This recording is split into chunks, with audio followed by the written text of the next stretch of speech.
from Niger State, as 100 students of St. Mary's Catholic School who regained their freedom from abductors on Sunday are heading home. President Bola Ahmed Tinubu has commended security agencies for securing their freedom.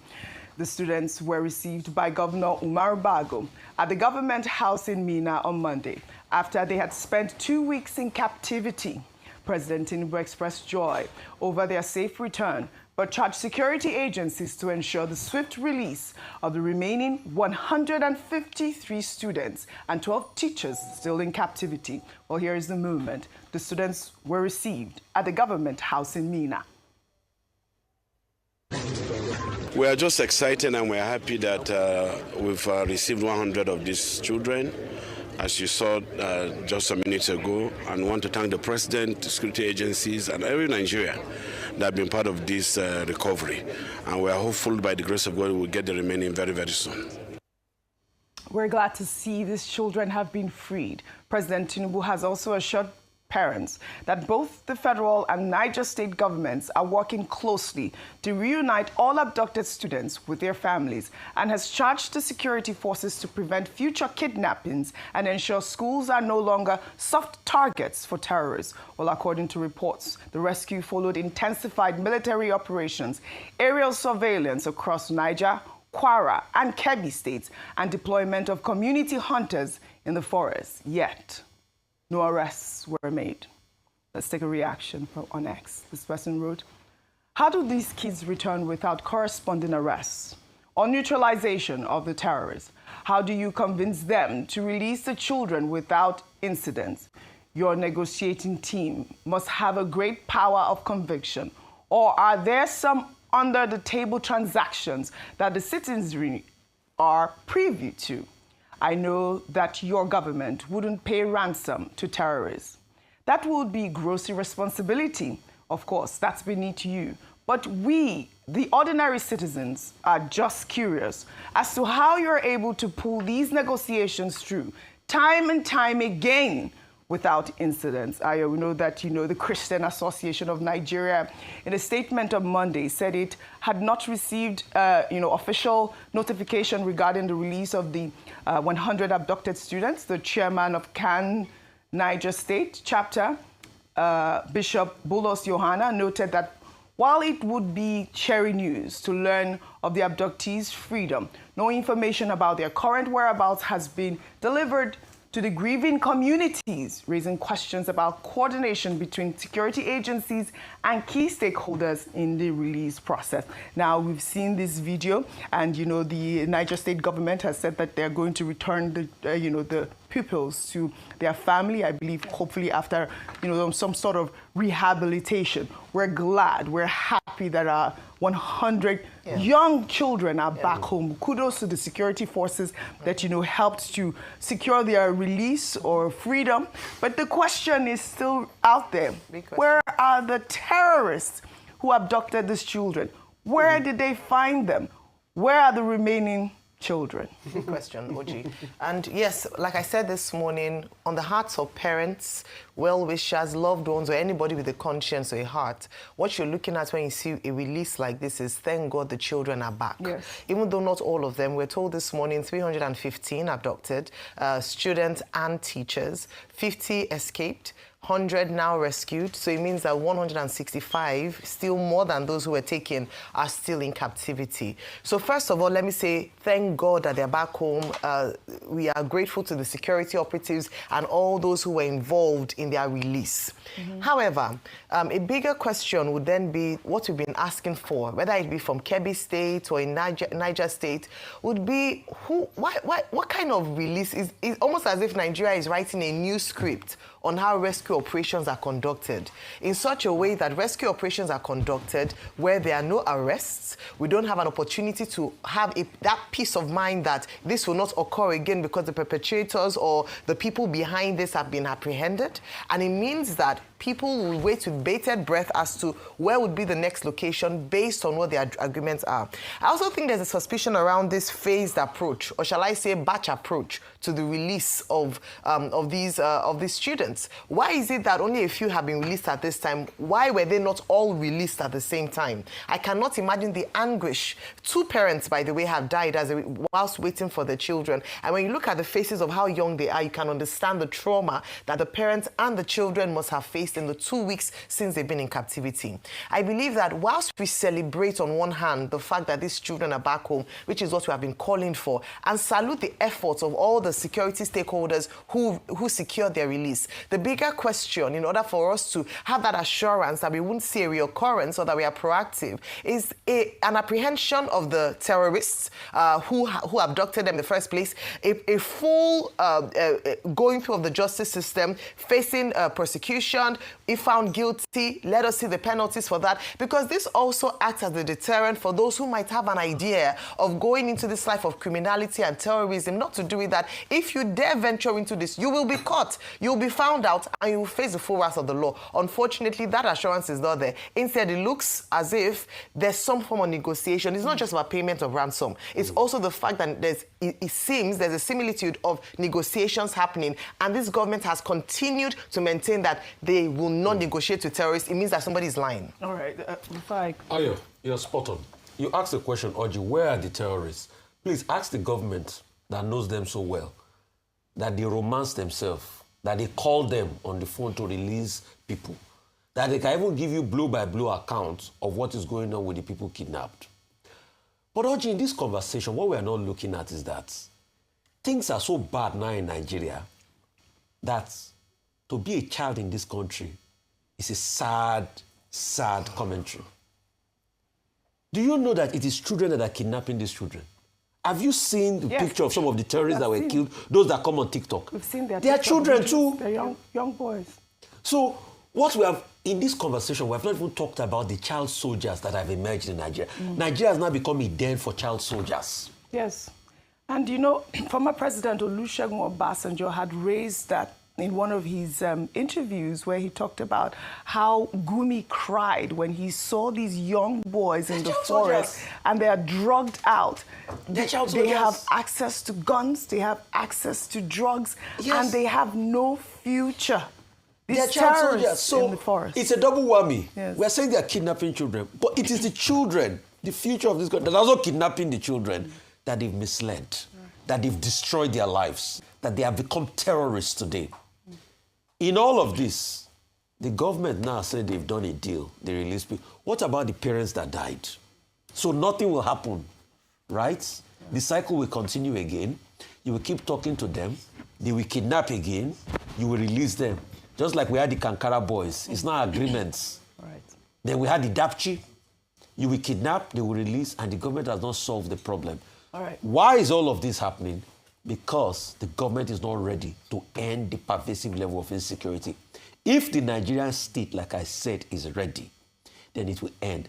And that's why, like I said before, Oji, this talk about, don't say President Tinubu should resign. When all of this was happening under Jonathan, did President Tinubu call for his resignation? He did. All right. If you violate a constitutional requirement, should I not call for a resignation? I should. Section 14 of Section 2 talks about the security of lives and property being in the hands of the state. If the head of state violates that by not providing security for the people, what has he done? Has he not violated the Constitution? It's not grounds for him to resign. All right. Well, meanwhile, United States Congressman Riley Moore has described the rescue of the 100 students as a positive demonstration of President Bola Ahmed Tinubu's response to the country's security challenges. Riley Moore made the remark in a post on X following his meeting with National Security Advisor Nuhu Ribadu in Abuja. He thanked the NSA for a productive meeting with the U.S. congressional delegation to Nigeria and President Bola Ahmed Tinubu, stating, I'll read Riley Moore's post in part. He wrote, I want to thank the Nigerian government and President Tinubu for rescuing the 100 innocent and precious Catholic school children. This is a positive demonstration of the government's increasing response to the security situation and shows commitment to the emergency declaration laid out by President Tinubu. the U.S.'s sense of urgency on our concerns was positively received, I feel that a cooperative security framework is within sight. The now established joint task force between Nigeria and the U.S. is a great example. It is clear that there is an openness and willingness on the part of the Nigerian government to work with the United States to tackle these critical issues. Now, that openness has to translate to concrete action. There is much work still to be done, but things are moving in the right direction. I look forward to the next steps with the Nigerian government and the continuing open dialogue.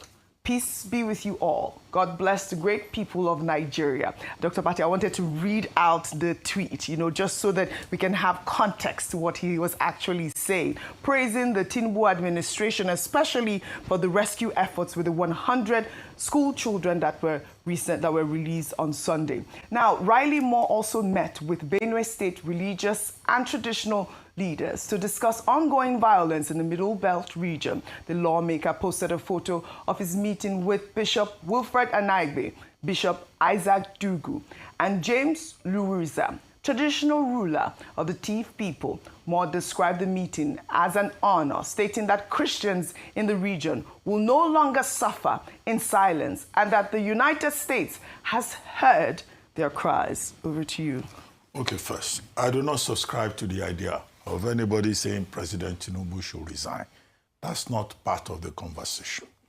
President Tinubu did not start insurgency, banditry, or terrorism. He inherited it. And if what Congressman Riley Moore is saying is anything to go by, this is a man who has come on a fact-finding mission after all that back and forth between the United States and Nigeria, saying that he is convinced that the Nigerian government is committed to open dialogue and to cooperation, and that the Nigerian U.S. Joint Working Group, chaired by NSA Nuri Badu from our side, is working.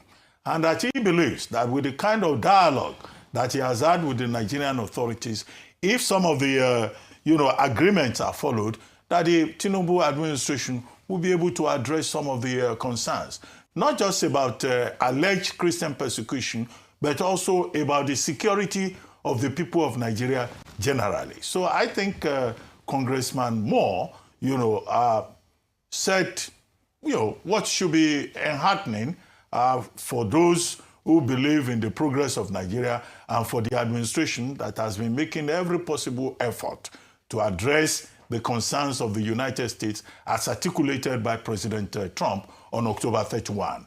Now, Congressman Moore was one of the two persons that President Trump gave the directive to go and investigate. Now, the other person was the chairman of the Appropriations Committee in Congress. And this is in line with his work. Now, yesterday I said, well, this investigation is coming a posteriori, after the fact, that shouldn't they have done this investigation before jumping to certain conclusions about Nigeria? But better late than never. I think there is hope in the horizon. So, yeah. There is established understanding. There is, some development in the direction of the cooperation that the Nigerian government asked for. All right. Well, typical diplomatic approach. Congressman Moore, Ambassador Richard Mills, and Ballard and other members of that delegation, they also met with civil society. They were in Benue, where they met with the governor, and they met with Bishop Anagbe, Bishop Dugu, and also the Tiv, so that it's not only government side that they are listening to. However, the caveat that I added is that, okay, this is a fact-finding mission. What matters is what President Trump decides at the end of the day. When President Trump sends diplomats either to Doha, whether it's Steve Witkoff or it is his son-in-law, Jared Kushner, or it is Scott Bessent, what we always hear is that where we have to report back to President Trump. He's the one who will decide. And I hope that they will brief President Trump appropriately and make everything open, the same kind of openness that Congressman Moore is commending from the Nigerian side, that they would, and then there will be some kind of understanding, and that the cooperation that Nigeria is asking for, will be at the fulcrum of that process of collaboration and understanding. Well said.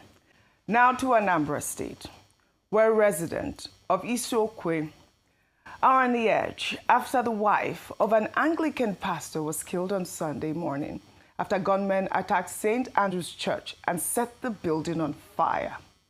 An eyewitness said the gunmen appeared to have been targeting the pastor, Venerable Obese, who escaped. Well, here's a video of the aftermath. With this one, we have lost two vehicles now, and a machine, motorcycles. This is the pastor's house. I was burned down and razed to ashes. Jesus. This is the pastor's car. Burned down. Ukochuku's car. Burned to ashes and the building. It's quite unfortunate that at this time in our community, when we are trying to see that we gain back our community, things like this are happening. It's quite unfortunate.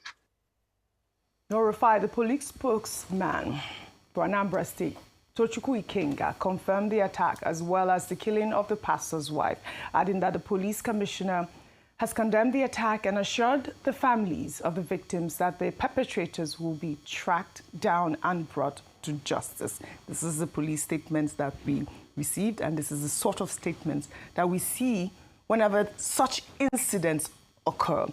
Rufai, my heart bleeds for this sort of stories that come out about these killings and burning down of churches. So this also coupled with the killing in Lilu.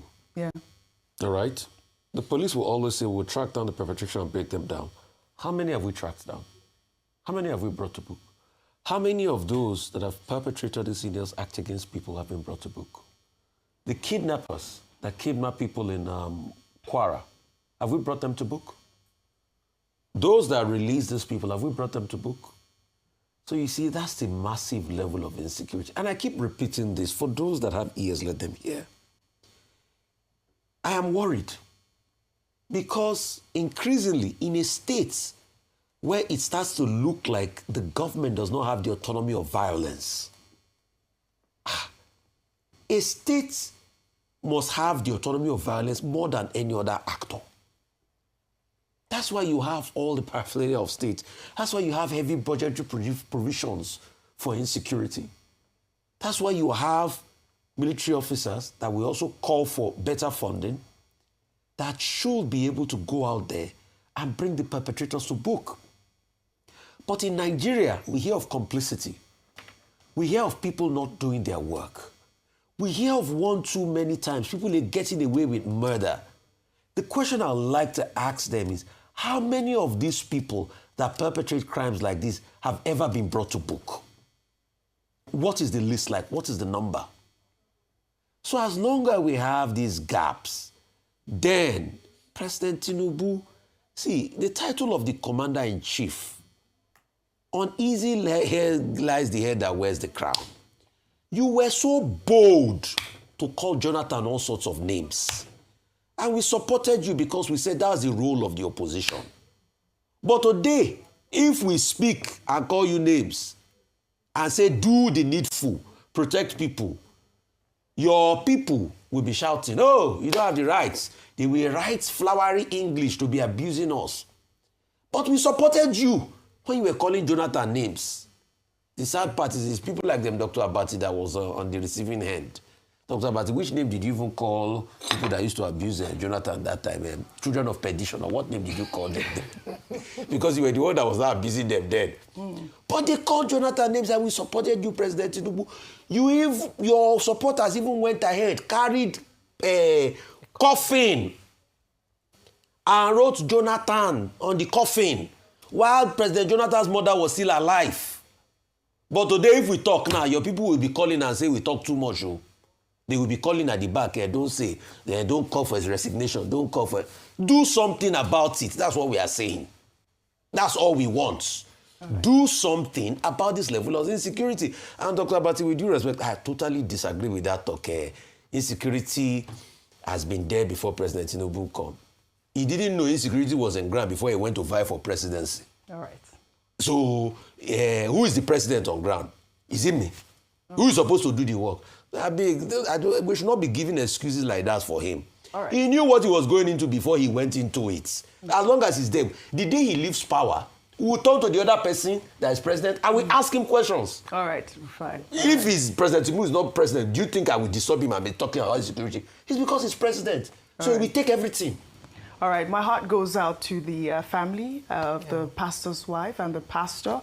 We hope that, you know, there will be some succor for that family, and we pray for her soul. May her soul rest in perfect peace. Now, I always say, it can be doom and gloom.